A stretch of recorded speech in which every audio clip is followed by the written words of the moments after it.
Welcome. Good morning. Welcome to Money in the Morning with Mitch Goldberg on 103.9 FM LI News Radio. Special day, special guest. We are joined by my very good friend, longtime friend, Donna LaScala.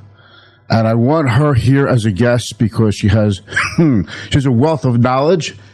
She is somebody who has seen it all. And that's the kind of person you need to speak with.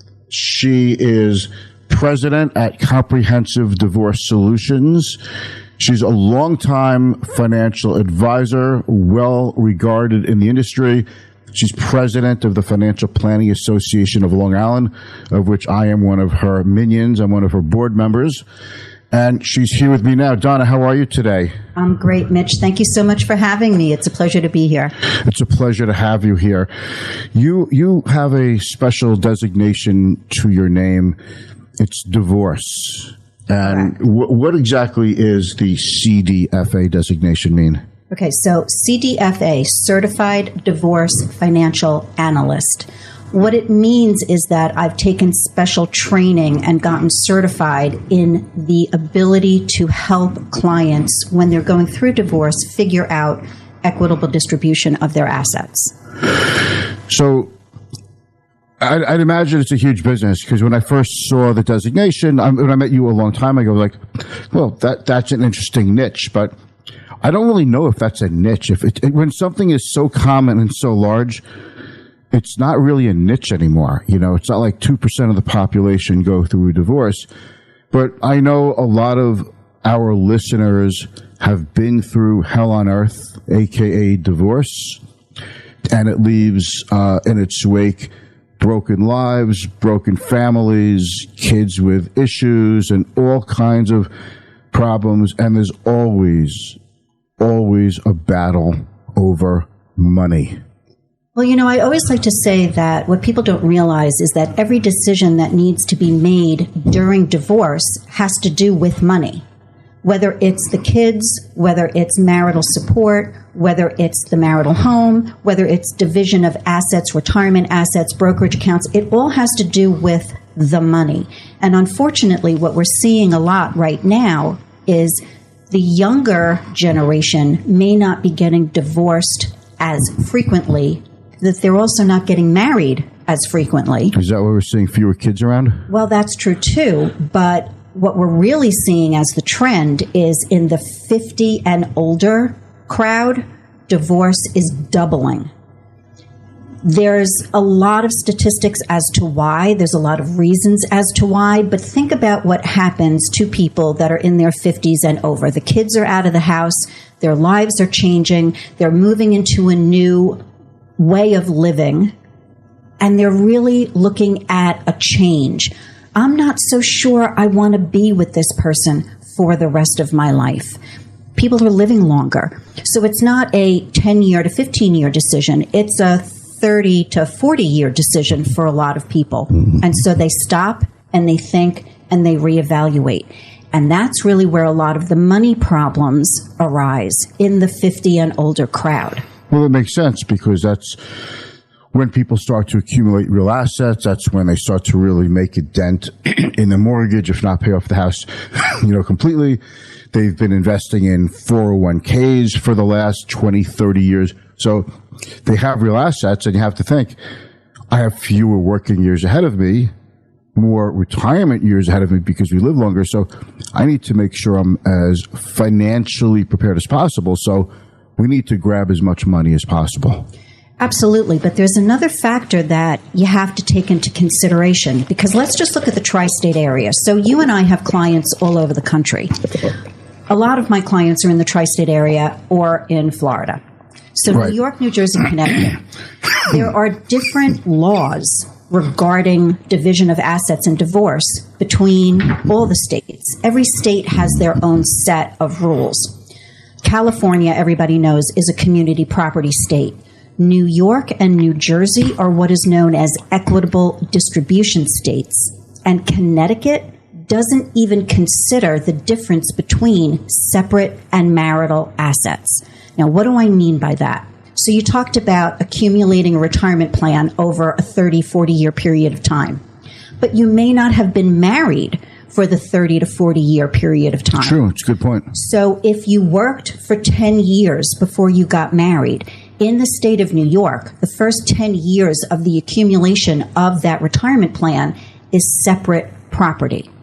Everything that is accumulated or grows during the marriage is marital property. In Connecticut, that's not even considered. So that 10-year period of time is still considered a marital asset. Right. My thinking is, I'm going a little into the dark side here, but people hide their assets. They try to pull the wool over an ex-spouse. No offense, guys, but in my experience, and I've got clients who've gone through divorces, and I feel like the men are, they're both doing it, but I could see them, I'm sorry to say, but I see the men doing this stuff more. I knew one guy, he's like, well, I'm putting all my money into Rolex watches and giving them to my father. I'm like, what are you talking about? Like, is he breaking laws or something? I mean, it's like people are doing a lot of crazy stuff. How do you uncover this? Well, it's very interesting that you say that. Are you breaking a law? Because that's one of the biggest misconceptions about divorce. There's not a lot of law that governs what happens with the assets. I mean, there are certain things that are absolute fraud. We all know that. But as far as moving assets, what we're seeing a lot now is people using crypto to hide assets. Because the paper trail is very difficult to follow. So what happens? I have colleagues that are also in the divorce arena, but they are known as forensic accountants. When I see something, if I'm brought onto a case, whether it's by a mediator or by an attorney, and I see that there's something a little wonky going on, I might then bring in a forensic accountant to help me figure out what really is going on. If there's a business and it just seems a little strange, maybe there's some assets that are moving through the business that shouldn't be. It's not that it's necessarily illegal, but it needs to be uncovered. And people do use every tool that they have in their toolbox in order to avoid sharing money with their soon-to-be ex-spouse. That is, it just adds to the heartbreak and the suspicion and the hate. I've a couple of my clients, or also some of my close friends, have gone through this stuff, and it's usually I don't see this. By the way, usually everyone's cool, and I personally, as a financial advisor, I'm not participating in that. These are your assets, and this is what it is. We're not aiding and abetting anybody in this stuff, and don't do it. Well, yeah, I mean, it's going to get uncovered one way or the other. We're going to find it, and the worse you make it, the longer it drags out, and the more money you actually spend on professionals trying to decipher and uncover. And the thing that people don't realize is that basically the court has a very narrow view on what happens during divorce. They just want the answer. They are just looking for the outcome. The court is very task-based.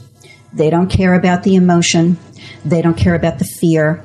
They don't care about the anger. They don't care what it's doing to the family, to the children. They don't care. They don't have the time, the bandwidth to actually even address some of those issues. So people feel like, okay, I'm going to go into court and I'm going to state my case, and it's going to be like an episode of LA Law, and I'm going to stand up in front of the judge, and he's going to hear what I have to say, and I'm going to get everything that's coming to me. It doesn't happen that way. And when you allow an impartial institution like the court system to decide for you, it's the worst possible thing, because they don't take your specific circumstances into consideration. And that's where someone like me and my colleagues that do this, CDFA, I can sit with you and I can say, okay, so here's what's on the table, and here's what we have. Here are your assets. Here are your debts. Here's what your expenses are, what your living situation is going to be like now that you're going to be in two separate households. Let's put together a roadmap. Figure this out. We're going to be right back. Don't worry, Donna's not going away. She's going to share a lot more. I've got some really good questions for her coming up. So we'll be back in about 2 minutes. We are speaking with Donna LaScala, CDFA, president at Comprehensive Divorce Solutions. Check her out on the web, on LinkedIn. We will be right back. Don't go away. This is going to get more interesting. Thank you. Back to the other side of the show. Our special guest today is Donna LaScala, financial advisor, I believe, with American Portfolios. That's in Holbrook, right by the airport. She is also a CDFA, certified divorce financial analyst. CDFA. So her company's called Comprehensive Divorce Solutions, and she works with her clients to get them through the divorce. She is part psychologist, part superwoman, part great cook, because I follow her on Facebook and I see all the incredible dishes she makes. And she's also a financial whiz. She really guides you through this stuff financially, but she wears her psychology hat too, because she has a heart and she's a beautiful, wonderful human being. So tell me about the psychology part, about how you have to help people, because it's not just about the numbers. I'm sure your clients are crying on your shoulder. They're venting to you. They're asking you for advice on their own children, on what would you tell them to do? How does that work? Well, it's very interesting that you bring that up. First of all, I do have actually a degree in education and psychology. Don't have a degree in finance, which people find fascinating. But as you know, being in this business also, money is very psychological. Money is emotional, absolutely. And I always, with all of my clients, whether it's a divorce client or a financial advising client, one of the first things I say to them is, what does this money mean to you? And they come up with very interesting answers. But those answers are the key to how to move forward. So finding out about them, what's pushing their buttons, what's keeping them up at night, what are they most fearful of? And with divorce, especially with women, they come in and one of the first things they say to me is, I don't know how I'm going to be able to live after this. And it's not that they don't think they're going to be able to physically survive. They're very concerned about how they're going to be able to continue to live their lives, support their lifestyle, take care of their children. Do they now have to take a bigger, better job to get more money coming into the house? Do they have to take a second job? There's lots of concerns, especially for women. Because more often than not, even though we'd like to believe otherwise, in a traditional marriage, and especially how you were raised, the man takes care of the money 9 times out of 10. Mm-hmm. So a woman facing divorce is facing the job, the task, the ordeal of having to figure out budgets and banking and saving and investing in ways that she never had to before. And it's very daunting. So I like to sit down and put together a plan, and I give them scenarios. Well, if you do A, B, and C, then X, Y, and Z is going to happen. If you do 1, 2, and 3, then 4, 5, and 6 might happen. Sometimes you can't really mix A, B, and C with 4, 5, and 6, but there's possibilities. And there are nuances to everyone's situation. What works best? Right. The nuances is what makes it personal for them, for their situation, right? Absolutely. And the other thing is that the court is not going to sit down and figure that out with them. Once you sign that stipulation of settlement, once you go into court and attest that this is what you want and this is what you've agreed to, it's sayonara, sweetheart. Because nobody is going to be there holding your hand. So as a CDFA, I tell people I can help you before, I can help you during, and I can help you after you get divorced to figure out what your life is going to look like, what your new financial normal is going to be. And getting back to that 50 and older crowd, we also have to take into consideration that they are closer to retirement than the 30 to 40 years. Fewer years old. to work, to make money, to save and invest. Correct. They have to probably take care of their teenage children and their aging parents. So they're in the sandwich generation situation. There's lots of other considerations that have to be addressed, and financial concerns, estate planning, long-term care, what to do when you're facing Social Security. A lot of people don't even know that if you are divorced, as long as you were married for 10 years, you're still eligible for a spousal benefit on Social Security. So that has to be looked at. I'm glad you brought that up, because you and I did this a ways back before the pandemic, and we talked about this. You said a man could be married to 4 different women. As long as they're each married 10 years, those 4 different women all are entitled to the same spousal benefit. Correct, because it's based on the wage earner. I almost said 10 different women, but that would be 100 years. I don't think anyone's done that yet. That would be a little bit difficult, but it's not unheard of that someone could be married to 4 different people for at least 10 years each. So think about that. And then they're claiming Social Security. They get their, let's just say, $3,000 a month. Their spouse, if they don't have their own benefit that's higher, is entitled to $1,500 of the total. But it does not reduce the earning spouse. So the earning spouse gets $3,000, and every spouse that was married at least 10 years is entitled to $1,500. So now you ask, why is Social Security in trouble? That's one of the reasons. One of the reasons. It's a lot to know. You recently joined the board of an organization that manages the designation you have. Tell me about that. So the Association of Divorce Financial Planners, ADFP, is a national organization that is kind of like the FPA to us as financial advisors. The ADFP is that organization for divorce financial planners. It's the premier organization that keeps us on track, provides education, provides networking opportunities. And you're a board member, so you have something. You have say in that direction. I so do. It's so like you, of course, to be in that position, knowing you, because you just do everything and you make it look easy, I have to say, but we know it's not, but you make it look easy. You're welcome. And the FPA, which you mentioned, is a financial planning association. I am your board member.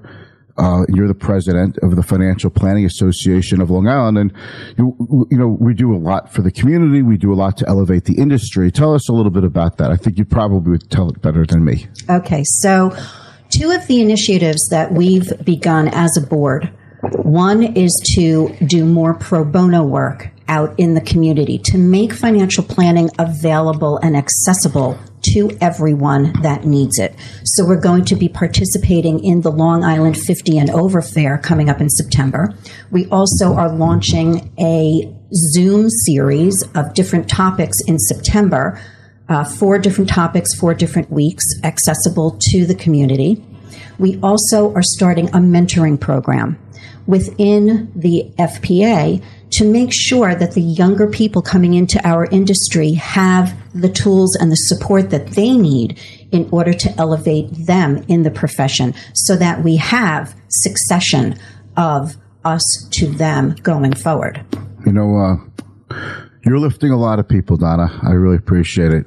And how could our listeners reach you if they want to talk to you about your divorce advice, divorce solutions, financial advising, and all that? How do they reach you? So Comprehensive Divorce Solutions, you can find me on the web. You can also find me on LinkedIn. But the easiest way to get in touch with me is 516-234-7522. Say it again. So 516-234-7522. Okay, by the way, folks, you all know me, so check out moneyinthemorning.info, and I will be more than happy to pass along Donna's contact information, and you could take it upon yourself to reach out to her. She's my good friend, and I trust her 100%, and I would not have her on the show if that was not the case. Thank you so much for listening. This was an interesting talk with Donna LaScala, CDFA. We will be back tomorrow with our regular programming. Thanks. Have a great day and stay safe. Bye. Securities and investment advisory services are offered through Next Financial Group Incorporated, member FINRA SIPC. ClientFirst Strategy is not an affiliate of Next Financial Group Incorporated. All the views expressed are those of Mitchell Goldberg and ClientFirst Strategy and not those of Next Financial Group Incorporated. Views are general in nature and not intended to be investment advice. Any discussion of individual securities should not be construed as a recommendation or solicitation by our presenters. Next Financial Group Incorporated does not provide tax advice.